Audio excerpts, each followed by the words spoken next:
here are some more notes to help reinforce working on atomic structure grids. So in the notes, you remember that we talked about APE, atomic, protons, and electrons are all equal for neutral atoms. Neutral atoms will have the same number of atomic number as electrons or the same number of protons as electrons.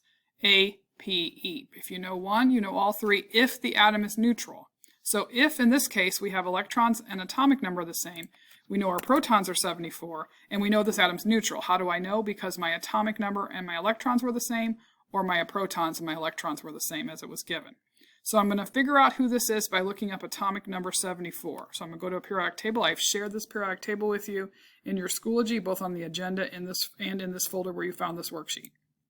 So I'm going to look for the atomic number. That's the top number, right? And I find atomic number 74 right here, tungsten. So I'm going to go back in and I'm going to type tungsten.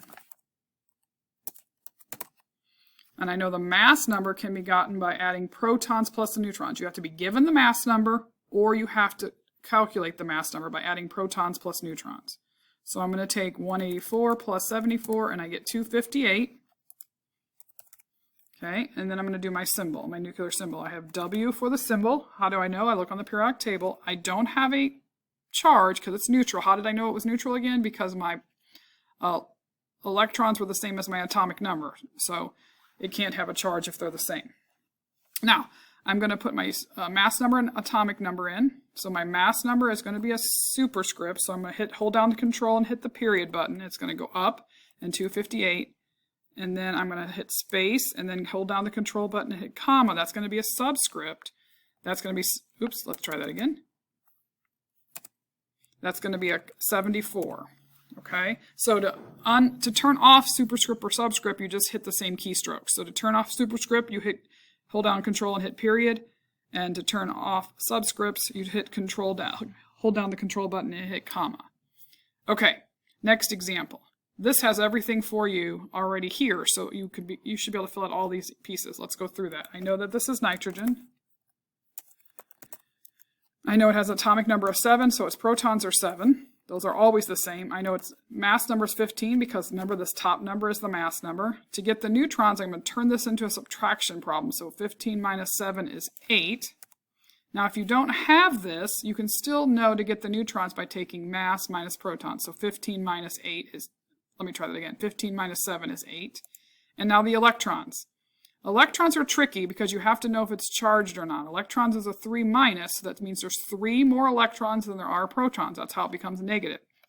So there are going to be 10 electrons here.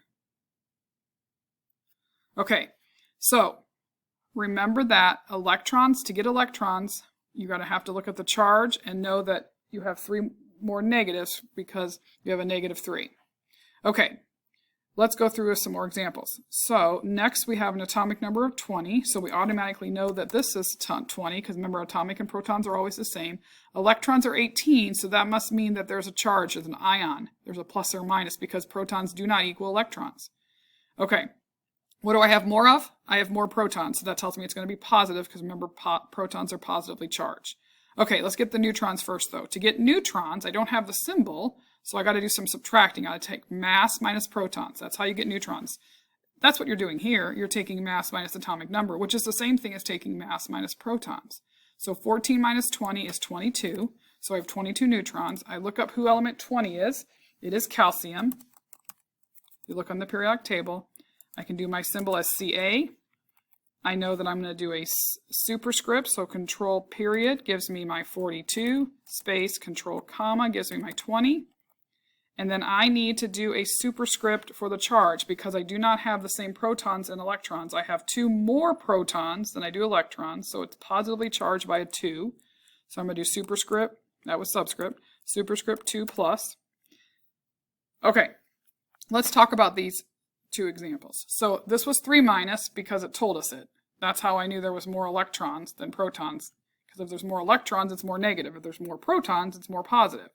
Okay, so on this example, though, we didn't have the symbol. We had the fact that we knew we had 18 electrons and 20 atomic number. Well, if I know the atomic, I know my protons. Now I know my protons and electrons, and I can figure out if it has a charge or not. Remember, this one didn't because they were the same.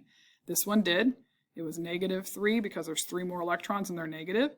And this one has a positive 2 because there's 2 more protons than electrons. Okay, next one, bismuth. Bismuth is element, I got to find it on the periodic table. I find that it's element 83. Oop. So I also know that then it's 83 protons. Figure out the neutrons. I'm going to take 210 minus 83, and I get 127. Okay, and then I know the symbol is Bi because I looked on the periodic table. I know that the mass number is 210, space, and I know the atomic number is 83. Now I got to decide if it has a charge or not. So I'm going to go back and look and say, well, it has 83 for its atomic number, and it had 83 electrons given, so there's no charge. All right, next example, here we have platinum. Okay, so I know that it's platinum by looking up. I know its atomic number is 78. I know that it has a mass number 197. Remember, Miss America, mass number, atomic number. I know the protons are 78 because the atomic number and protons always are the same, no matter what, always. I can figure out the neutrons by taking 197 minus 78, 119. And then I can also get my electrons by looking to see, does it have, in this case, I don't have a charge here, so therefore the electrons must be the same as my protons.